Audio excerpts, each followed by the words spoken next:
Ngayon po ang darating na eleksyon, 2025, mamimili po tayo ng senador, mamimili po tayo ng mayors, ng vice mayors, ng mga congressman at mga konsehal natin. Meron po tayong dapat na tatlong gawin para po magbago ang mukha ng ating pamahalaan at magbago ang mukha ng ating governance dito sa ating bayan.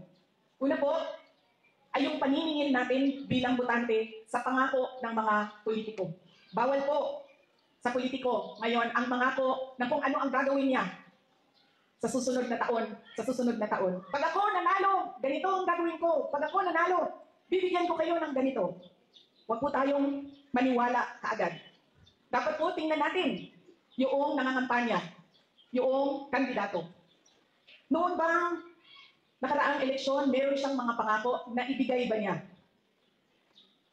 Yun po ang unang-unang tanong natin kapag tayo ay nakakarinig ng promises, pangako. Naibigay ba ng kandidato yung pangako niya noon? Kasi ibig sabihin, meron siyang kredibilidad na mangako pa para sa susunod. Pero kapag hindi niya naibigay yung kanyang pangako ng nakaraang eleksyon, ay dapat po pag-isipan ninyo ng mabuti kung ibibigay niyo ba yung boto ninyo sa kanya. Yan po ang una. Pangalawa, nagiging legal na po ang vote buying sa ating bayan. Tinatago po nila sa pangalang ayuda. Tinatago nila sa pangalang akap, ais, tupad ang kanilang pagbibili ng boto ng mga mamamayan.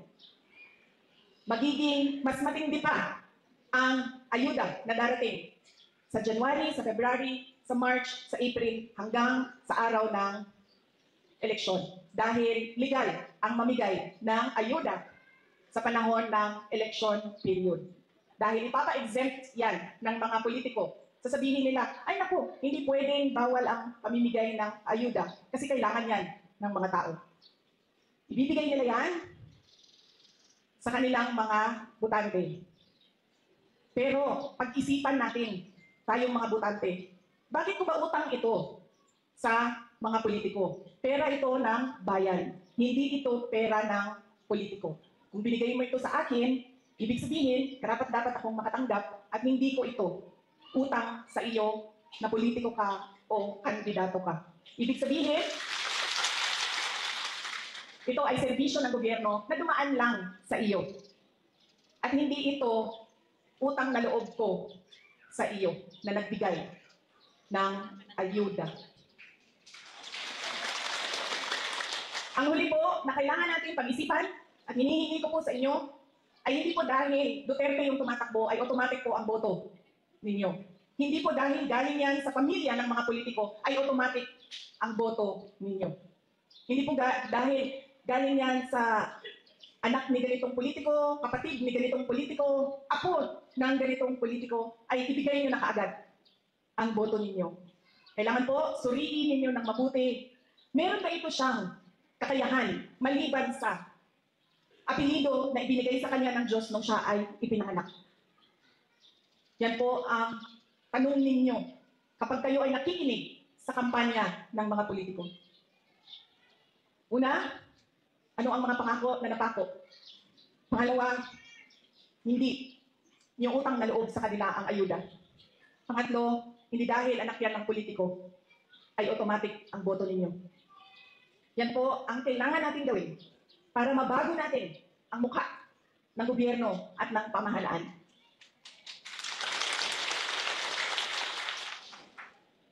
Bawal na po ang mangopya sa sample ballot ha. Dahil marami sa atin, binibigyan lang ng sample ballot, kopya tayo ng kopya doon sa sample ballot. Gumawa po tayo ng sarili nating listahan base po sa pagsuri natin sa kandidato. Kailangan po, wala akong kakayahan na magsuri akong mag-isa. O di sige, kayong mga senior citizens na organisasyon, pag-usapan ninyo. Pag-usapan ninyo, sino ba ang karapat-dapat na umupo dyan sa pwesto.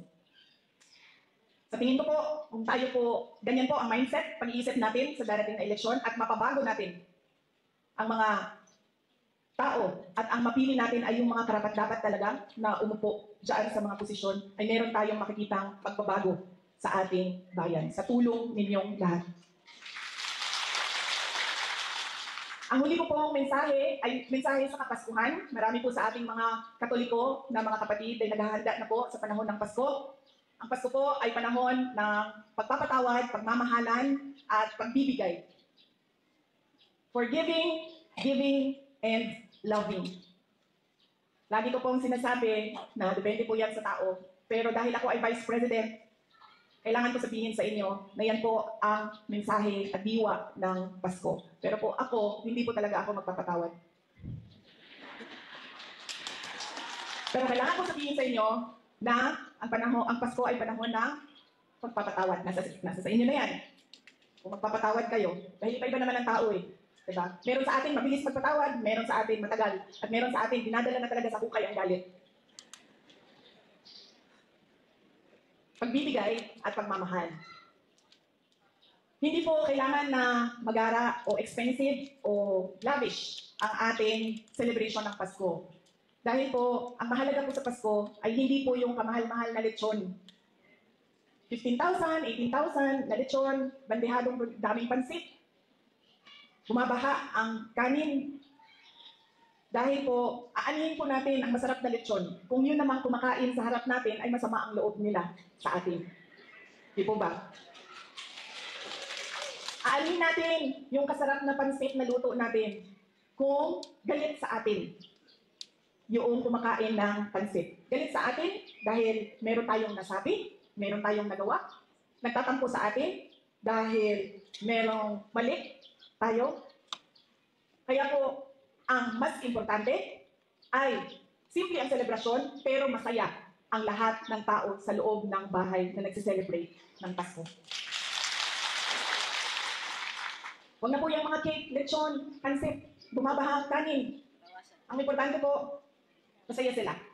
Dahil hindi po tama ang Pasko, kumakain sila, pero nandoon yung sakit sa loob ng dibdib nila.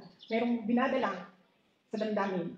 Kaya paniguraduhin natin na napapaabot natin at napapaalam natin sa ating mga mahal sa buhay ang pagmamahal natin sa kanila. At paniguraduhin natin na sila ay masaya dahil sa atin.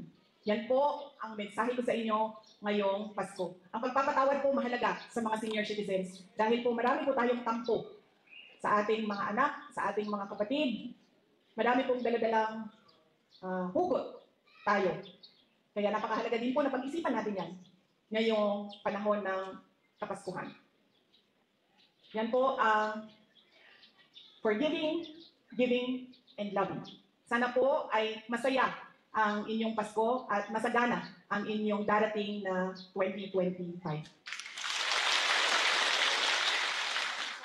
Mga kababayan, ang lahat po ng ginagawa natin ay para sa Diyos, sa bayan at sa bawat pamilyang Pilipino. Syukran.